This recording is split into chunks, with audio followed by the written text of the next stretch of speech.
It is Talking Reds, where Reds talk about Reds. Not just about Reds, how's Christmas going? All right, yeah, good. I had Boxed. a day off. Well, not quite boxed, but I had a day off yesterday and I got a lot done.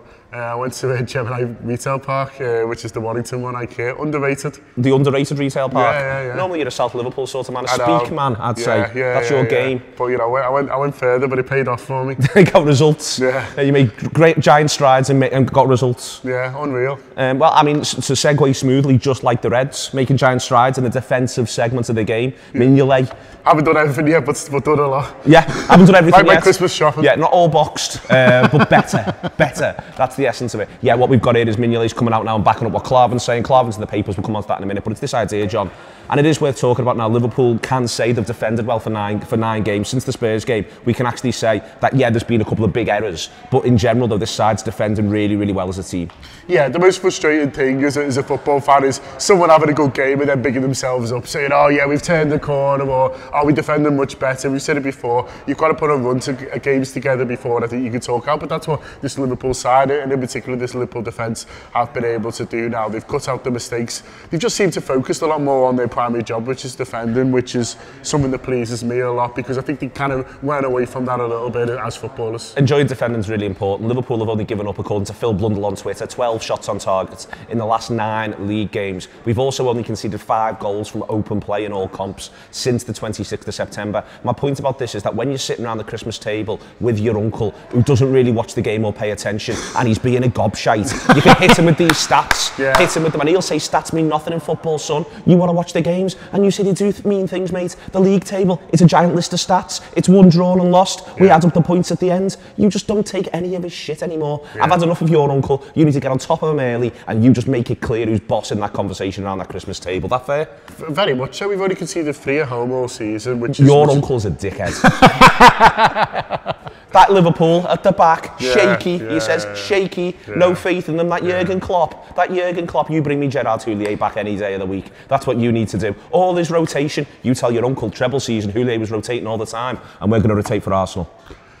We are. I think. I mean, this is probably his biggest gap he's had for a while, hasn't he? Sunday to Friday, so he might do 2 or 3, but he might just kind of. I don't even know where we are without a game. Yeah, but he might just decide to stick with what he has and send the lads out again. He's got a decision to make, but he's got players playing well. He's got a number of players playing well, and that's a really nice thing for him and also for us as fans. Exactly. No, it is a really good thing, and he's got his press conference today. Watch out for that. We've got our show Team Talk where we're going to react to that press conference. We'll also have an Arsenal caller on. John's who's talked about Arsenal for you?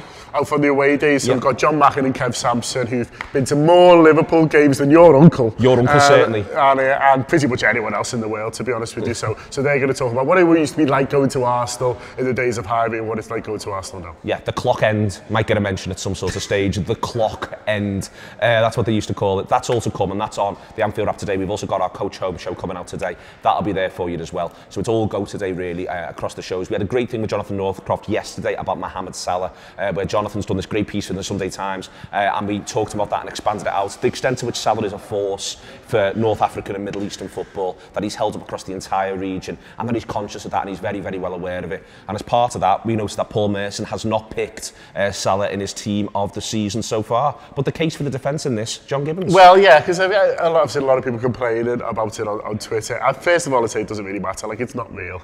Like, you know, no one gets a medal for this. No. No one's going, oh yeah, remember that time we got picked in Paul Merson's team in the season so far. The Paul Merson 11. That's the one they all want. It's not going on the trophy cabinet at home. Trophy cabinet at home? Yeah, we'll leave it. But the attacking players he's picked De Bruyne, Sane, Silva, Sterling and Kane. And I mean, they've all had pretty good seasons. I'd say, you know, you could pick Salah up front instead of Harry Kane and say he's had a better year in terms of the goals he scored. But they're all good players. Man City are absolutely flying hard. So to pick 4 of their attacking lads, I mean, sounds all right to me. They're all good dogs, Brent. It's very important to remember that. I like that he's gone for the hipster choice of both of Burnley's centre-halves. Not understanding that in this setup, they get thoroughly exposed, Paul. Oh, yeah. You got those lads to defend off the edge of their own area. They look as bad as Michael Keane. Yeah. Everton's Michael Keane. When Alonso's got off. Yeah, Alonso's gone up that way. He thinks he's playing left wing back. Kyle Walker, tons of space. Tarkowski and me are looking at each other like, where are all of our mates gone? This is not how this works for us normally. Normally, Dyche's got a really solid panel Niall in front, and Ashley Barnes, who's got more elbows than any other man alive, running round up front and doing people in. It's different in this team. Raheem Sterling's not doing that for you. He's just playing silky, wonderful football. What a footballer he is. Yeah, so that's all that worked through. Oxlade-Chamberlain, Klopp likes him. Surprise. Thinks he needs to be more strikery and less midfieldery. £5 a month. We can all work through that sort of stuff. That's all that done and out the way. So if you don't subscribe to the Anfield Wrap, we would like you very much to do so. You pay £5 a month, and what you do is you get lots and lots of us talking, not just about Liverpool, but about the wider football picture. We do our Coach Home show, we do our Friday show, which looks ahead to the weekend. It's such a busy period at the minute. The games are coming thick and fast. We do so much stuff pre-match and so much stuff post-match, and then we look to have a laugh and enjoy ourselves. And this weekend, we've got our Christmas quiz coming out for you as well. We're all really looking forward to that, and we'll be doing that later on. So, £5 a month. They should be doing it, shouldn't they? Very much so. Excellent stuff. In the papers then, we've got working it out. Training ground tweaks have sorted our woes in defence, as Ranier Klavan, before we go to Arsenal's ground, where they won 13 of the last 14. Liverpool love a hostage to fortune. We absolutely love whacking a hostage to fortune out there. The Echo is in general a good newspaper, and one worth you reading and checking out online as well. Allardyce talking about Gylfi Sigurdsson. We've worked out how to keep it clean, says the headline. Not sure what it's pertaining to, but we'll go from there on that one. Michael Ball's got a column, excellent news, and we'll go from there. This one, which we liked, we noticed, John. Surprising you with this, aren't I, really? I've read these papers. I thought we were going to have a break. No, we just fly through. Marco Grujic is a lone target for Brighton and Aston Villa. You could do going somewhere and getting some games. Especially in England, it'd be frustrating, I think, if he went to Europe on loan. I don't really see how that would work for him. Yeah, it's games of football, but he's not really getting, the Premier League, which is what you feel like he wants to get used to. So Brighton, I think, would be quite nice for him. Brighton would be great, and he could do with someone a bit like him, I think. Yeah, I think he'd work quite well there. The other one to look out for is Harry Wilson on this. Harry Wilson, there's been quite a lot of talk about how he might go on loan in January. He's actually turned down a contract offer from Liverpool. That might just be the first offer, of course, and they might end up doing a deal with him, but it just shows a little bit that Harry Wilson's someone who's getting a little bit frustrated with his playing time at Liverpool. Very much so, and I think that in general, the big surprise for me is that we haven't loaned anyone out to Huddersfield yet this season, and I think that if we could get someone in there, we can firstly help them stay up, which would be quite nice, but secondly, what we can also do is it gives them exposure to playing, at least at home, a type of football that Klopp's used to. Very much. Elsewhere in this, Birmingham at bottom of the Championship, which has come as a massive surprise to me. They're even below Sunderland, which is spectacular news. That's the pressure that they're under. And The Guardian have run their top 100 footballers of 2017.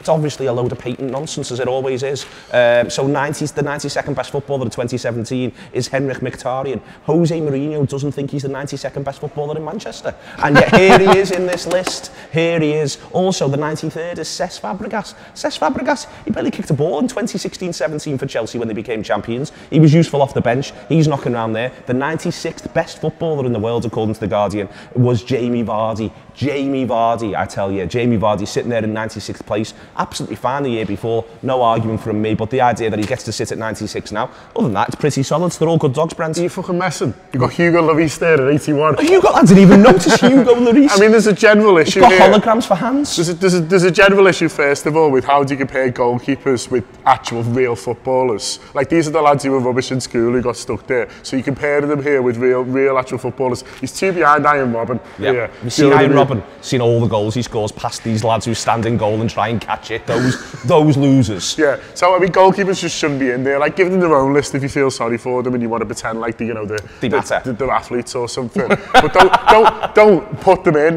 With the proper real life footballers. The ones who you stick posters of on your wall and stuff like that. Don't put them in there. But if you are going to throw a few in, Hugo Lloris.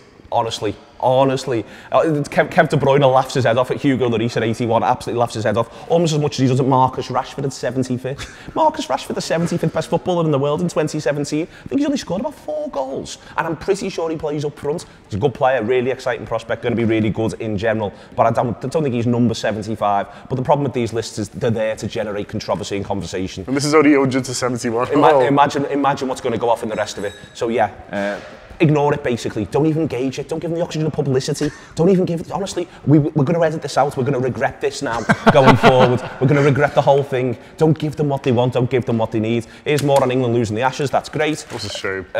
Sorry? What's a shame? Oh, yeah, I know. Absolutely heartbreaking. That's the sport that really matters. Those lads are athletes. This has been Talking Reds. Neil Atkinson, John Gibbons. £5 a month. Come and join us. If you're not sure, get it as a gift card. We do gift cards online. If you go to theanfieldapp.com/shop, Sam might be able to pop up with something now, a link and stuff. He's nodding like that is possible. Absolutely fantastic. If you're not sure and you've got someone who's saying, you know, an auntie, an uncle, whatever, your mother-in-law say, father-in-law say, I'm not sure what to get you for Christmas still, you haven't told them yet, say 3-month subscription to the Anfield app or 6-month subscription to the Anfield app, boxed, you've got them off your back, but also you've got a few months for someone else paying to give it a go, and you will not look back. Excellent stuff. I'm going to go and speak to an Arsenal supporter that I'm getting back on the air. I'll see you soon. The Anfield app can be lots of things, fan culture, other football clubs, but first and foremost we talk about Liverpool Football Club and every game they play.